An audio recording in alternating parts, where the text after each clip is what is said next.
Jesus has always been the reason for the season. I remember hearing that back in the days. Jesus is the reason for the season. I just want to get on here, guys, and talk to you all very briefly. Wishing those of you Merry Christmas. For those who don't uh, celebrate it, that is fine. I'm not one to dampen anybody's celebrations with, oh, well, you shouldn't do this. Everyone has that one family member that shows up to the family events to tell you why that event and why the holiday is evil and blah, blah, blah, or condemn others who may celebrate it. You don't need to do that. But I digress. I want to give you something that's come to mind about the holidays. This time of year can be a very depressing time for people. It's a time where uh, people take their lives a lot because throughout the year there's certain dictates. I could say things come up. January is time for the New Year's. February is Valentine's Day. What else? Memorial Day. Then you have then after Memorial Day, there might be a few things in between, but then it's the 4th of July. For those of us who are in the US, you may have different things in your country as well. And it just goes on and on. And those things most people get through because it's not like a day and it's over with. But then you get to the holidays. You get down into it starts with Halloween. Then you go into November, which you're supposed to be having this big dinner, and then family, and then less than 30 days later, you're also having another big event where you're supposed to spend money, and it all involves family, food, togetherness, exchanging gifts, and then you go into the New Year's, wee, and you start the year again and go down that big slide back into another November, December. And so that can be very hard for people who do not have family, who do not have that social circle. Okay. But I want you to take yourself out of the holidays. Just take yourself out of it. If you don't have that, you're not obligated to celebrate that. You understand? And it can be hard because it's like you're walking around and hearing the Christmas music and you're seeing people wrapping gifts and all of that. But you're not dictated by that. You don't have to follow that. And I also want you to I want to give you, excuse me, I'm so sorry. For those of you who you experience that, you have to prepare yourself well before the holidays. If you're a believer, you pray and you ask for the peace of God so that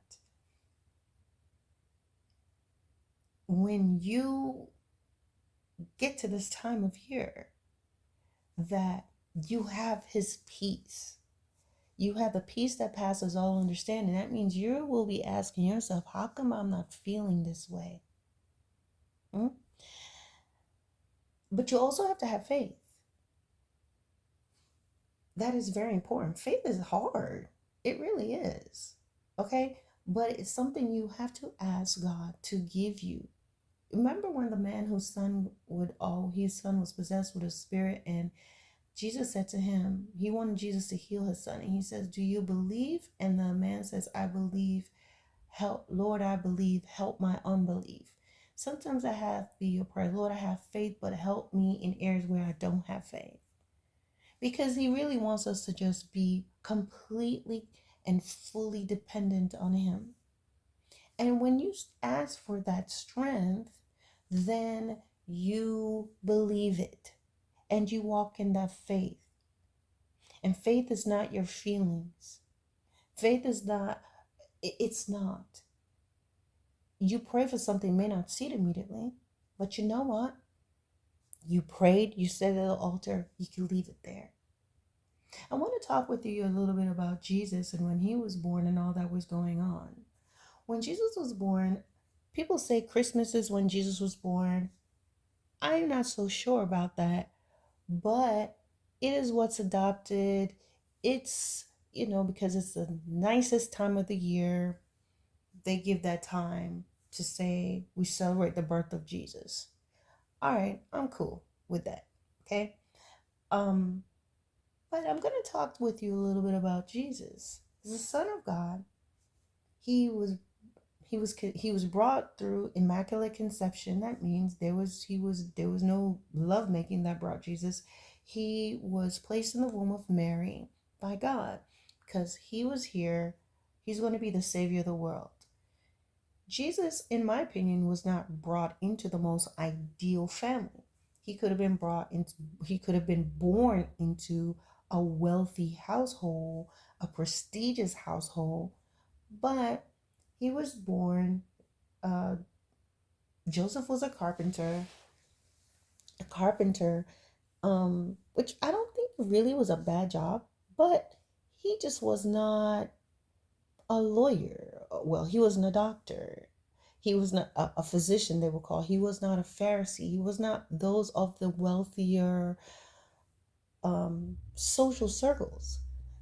And Mary, I'm sure that Mary, there's a lot of whispers about Mary because Mary allegedly was pregnant before she got married.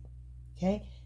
Those people, Joseph's family and those around, did not believe that they could not fathom that that the and that God placed a child in her.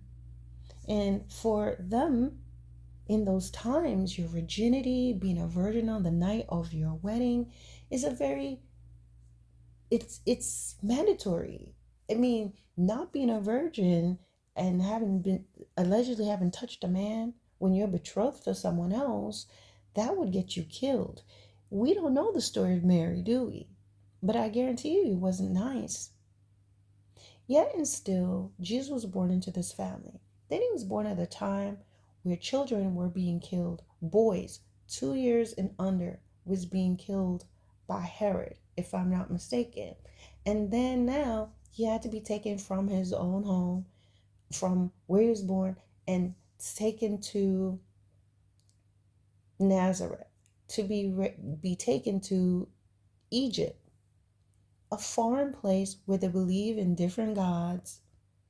They will not be following their beliefs, but he was there for a time before he returned with his family, before Joseph was told, okay, it's time to return. And then he went through many different phases and many different things. But at the time when Jesus was born and he was in that manger, you know, he probably wasn't having an ideal time. For those of you, and I want you to be able to look at what I'm trying to say here. Sometimes you're not having an ideal holiday, you're not having an ideal Christmas.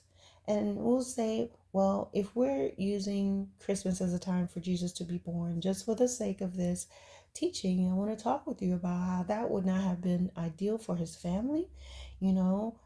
Maybe a husband and wife, you got a new baby, and things are going on in the world and you're trying to figure out how I'm going to make ends meet. But what happens? The three wise men came and they were directed by the angel of God to exactly where Jesus was. And they brought them gifts. Now, gold, frankincense, and myrrh.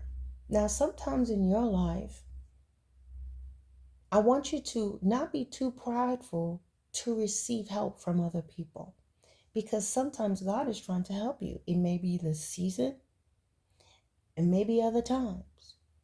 You may be thinking, well, I'm supposed to be providing for my family. How am I going to accept help? But sometimes God is sending you help.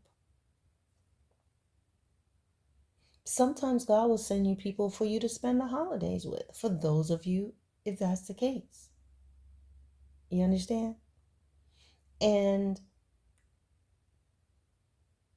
sometimes he's going to send you a message just like when The angels of God, the angel of God came and spoke to Joseph in a dream. Sometimes God speaks to you that way. Other times God speaks to you this way. You happen to click on this video and you're hearing me talking to you and sending you a message. The thing is, you have to be in a place to embrace it, regardless of how ideal a setting, if it's ideal or not the ideal setting.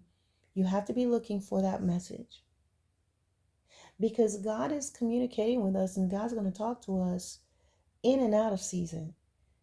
He's not looking at, oh, it's the holidays. No. Are you listening to him? Have you been listening to him throughout the year? Because then when you reach these tough times of year, it's hard for you to stay afloat, because maybe you haven't been connected, or maybe you haven't been listening. You've been too sad to listen or too busy to listen. Jesus was moving around in a time where he should be comfortable. And some of you, maybe that's what you've been going through. You have moved recently. You're not in an ideal place. You're in somewhere you're not comfortable this season. But you have to think of, what do I need to do here? Because you're here temporarily, just like Jesus was temporarily, along with Mary and Joseph, was sent to Egypt. They would have been out of place as Jewish individuals, but it was for a time and a season. And believe it or not, sometimes you're in places for your own protection. This is where you need to be now until you get to the next place. But had Joseph thrown in the towel and decided, well, you know what, forget it, I am following God. I'm not following, the God of Jacob, Isaac. He's not going to do that now, because I'm tired of moving around. And he just decided he's going to embrace the ways of the Egyptian and follow their gods and shave his head, and or get into whatever lifestyle. Well, we know Jesus was going to be on the cross regardless, because he was sent for a purpose. But what would have probably happened to Joseph? You understand? So sometimes when you feel tempted that you want to give up and you want to let go, you have to remember that wherever you're at this time, whether you're physically been moved somewhere or you're not in your best state, it is for a reason. And I know we don't want to hear that. I don't want to hear nothing about no purpose. I want results. I get it. But we have to go through these things, guys. We have to be tried and proven and all of these things. And I know some of you feel like I am tried and I am fried, but hold on a little longer. Jesus eventually came out of Egypt with Mary and Joseph, and he walked into his destiny, and everything wasn't perfect from that point. We know he still ended up being crucified, and at 2 or 3 different times he went and prayed and asked God, if it's possible, let this cup pass from me, before his crucifixion. Me, if it's possible, I don't want to do this. Is there any way that this does not have to happen this way? So it tells us that he had feelings and fears. So he understands yours. I want you to remember this. Jesus is everything. God is all we need. You don't have to follow the holidays. You understand? Those of you who have it, remember, you're going to see your family and your friends, and you have others coming over and you're exchanging gifts. That is good. That is fine. It's beautiful. The holidays at my home has always been huge from when I was a little girl, from when I was a kid. That's how it was. A big deal. Family, because I have a big family. But I can tell you, when I was opening up those presents, I wasn't thinking about Jesus. I was opening up those gifts, looking at my strawberry shortcake skates and the dresses and all those things, and the dolls and the big chocolate candies. Trust and believe, I wasn't thinking about Jesus. I wasn't thinking about that at all. So don't lose sight of that. Even when you have all the just the blessings of family. remember Christ. Now, some of you may say, well, actually, I do not believe, because you like myself, don't believe that Jesus was born around this time of year. You may say, no, we don't have that. We don't talk about that. But you're being blessed by God, are you not? So at the very least, make sure you're thankful. You're putting God first, that you're able to enjoy your family and your friends and whatever else you have planned for later on, that you're able to do that, because everybody is not able to. I watch a lot of documentaries. I love watching documentaries of what's going on in the world, what's going on in other part of the world. And I realize I'm blessed. I realize I'm rich compared to what other people are, the lives other people are living. Jesus is the reason for the season. I remember that, and I kind of hang on to that one. And I want you to stay strong. Those of you who are not enjoying your holidays, ask yourself why, and take those things to God. Maybe there's someone you've lost during the year. You're not obligated to celebrate it if you don't want to. You're not obligated to go anywhere if you don't want to. But make sure that you don't isolate so much that you fall into depression. There are times, there are things I don't do. There's some holidays and things come up, I don't celebrate. I don't want to. I'm tired. There's always something to do. No. I just don't share that on this platform because that's my life. But anyway, guys, I want you to enjoy your day, whether it's with family or without. I want you to find something that you enjoy doing. If you are alone, if there's a favorite food you like, order it, buy it, cook it. If you can't afford much, if there's just one thing you can do, do it. If you enjoy color and color.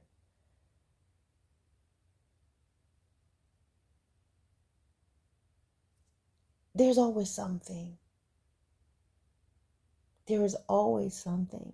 And embrace the love.